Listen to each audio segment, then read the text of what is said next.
Right now, Pittsburgh's best sports show is about to begin. Call us or tweet us. We've got things to talk about on the Ireland Contracting Nightly Sports Call. All right, thanks a lot, Royce, and thank you for tuning into the Ireland Contracting Nightly Sports Call. I'm Rich Walsh.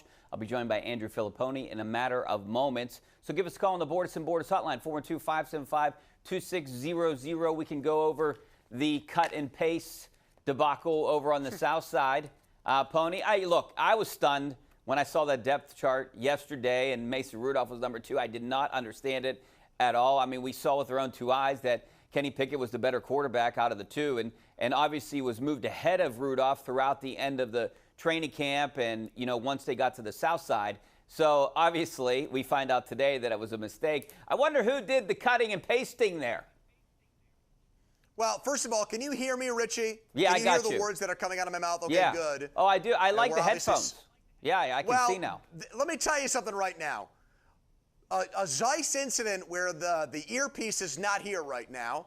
So I've had to go old school, like it's a radio show from the 1980s to do the show tonight. That's the only way I can hear you. We had our fantasy football draft tonight, just by the way, our 93.7 The Fan draft. Zeiss so out of his mind that he picked Deshaun Watson. Not only did he steal my earpiece, but he also thought it was a good idea to draft the guy that is going to be suspended for the first 11 games of the season, Richie. So you think what the Steelers did with their depth chart was a debacle. Paul Zeiss, fantasy football, not his forte. Maybe smoking a cigar on the golf course he can do, but drafting a team is another story. I'm a skeptic. I'm a cynic. I don't buy a clerical error that took 19 hours to replace. No way did that really happen. I'm not buying it. A lot of smart people, a lot of really good people at their jobs work for the Steelers in their administrative department, in their media relations department. I don't think that they dropped the ball the way that Tomlin described it today. I refuse to believe that, Richie. Then what do you think happened? Then, I mean, what did they just want to make a big deal out of nothing? Because what's the reason? What would be the reason? Well, here's what I think happened. I think the depth chart came out, and the Bengals said, because everyone can see this, the Bengals said to the NFL, so just to be clear, Kenny Pickett's going to be pretty much inactive on Sunday. And I think at that point, the NFL got in touch with the Steelers and said, is this right? And then I think at that point, the jig was up. I think Tomlin's plan was to make Pickett the backup in Cincinnati, but he didn't want the media hoopla of Pickett being Trubisky's backup this week and having Trubisky and Pickett talk about, well, Mitch, are you worried that if you have a bad quarter, you're going to get benched? And those questions, I think, are going to get asked to Trubisky tomorrow. I think Pickett's now going to, hey, congratulations, you've been promoted. What do you think it's going to take for you to be the starter?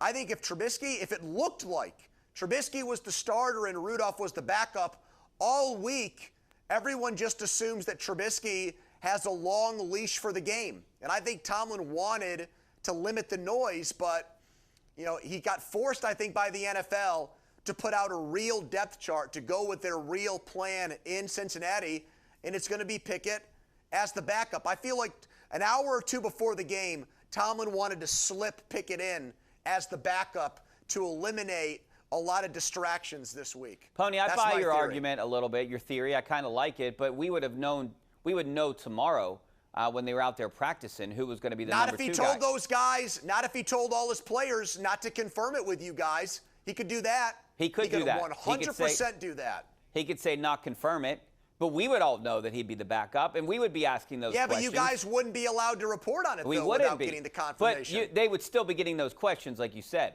We'd be talking to Mason Rudolph saying, hey, what reps did you take? It looks like you're behind Kenny Pickett, or well, no one's talked to Mason Rudolph. He's been nowhere to be found since after the last preseason game. Where's he been, Richie? I saw him in the locker room. I just think that I know I didn't go up to him. So I can't say that he's avoiding us. I did see him in the locker room a couple times. I just was talking to other people. So, I'll be there the next couple days. I'm sure we will talk to Mason Rudolph at some point. You think he's in a mood to talk about being the third stringer. You know, he was the backup last year, and he's been demoted down to third string. He thought when Ben left, he was going to get a promotion, not a demotion, Richie. I see, but I mean, he's seen the writing on the wall, and I think he's been pretty good all year. I mean, he throws out there coach speak pretty much, but I mean, he talked to us. He never denied me an interview every time I asked him. Oh, I agree with that. So you got to commend the guy a little bit for being approachable and not. I understand that he's probably upset and he'll take shots at some of the questions, and you can tell. But you know, I still think that he's a stand-up guy. That he would answer the questions, and you know, he would do the right thing essentially. I think he wanted traded. There's no question. Wouldn't you want traded if you got demoted? Yes. If you got demoted to, you know, I don't know, you got demoted and they threw you on AM in the middle of the night. Wouldn't you want traded somewhere? Yeah, I mean, I think that Mason Rudolph is probably looking at this like, I had my best preseason since I put on a Steelers uniform, and my reward is third on the depth chart, where I'm going to be a scout team quarterback in practice. I think he can't. I think he's stewing over that. I think you're right. He's going to attempt to say the right things. He's going to try not to catch himself. I think he's probably ticked off that other teams wanted him, supposedly, and the Steelers refused to trade him. So there might even be some bad blood on that front. I think that's why some people assumed when that depth chart came out last night that was Tomlin's way of throwing a bone to Rudolph, like, hey, we kept you because you're going to be the backup in Cincinnati in case something happens to Trubisky. That was done to pacify Mason Rudolph, but now we know that's not the case. Tomlin really thinks he's the third best quarterback on the team and gives them the third best chance to win in Cincinnati. Yeah, and we saw it with our own two eyes. I mean, he definitely looked like the third best quarterback. There's no question about it. I mean, he just doesn't. He doesn't have the movement of the other two quarterbacks. He doesn't have the escapability, and frankly, I don't think he has the arm of the other two guys. So I think he's the third best quarterback. They got it right, in my opinion. But I don't think he's a fit for this office. And we'll continue to break this down. But we got to take a break. Back in a couple minutes. 412-575-2600 is the number.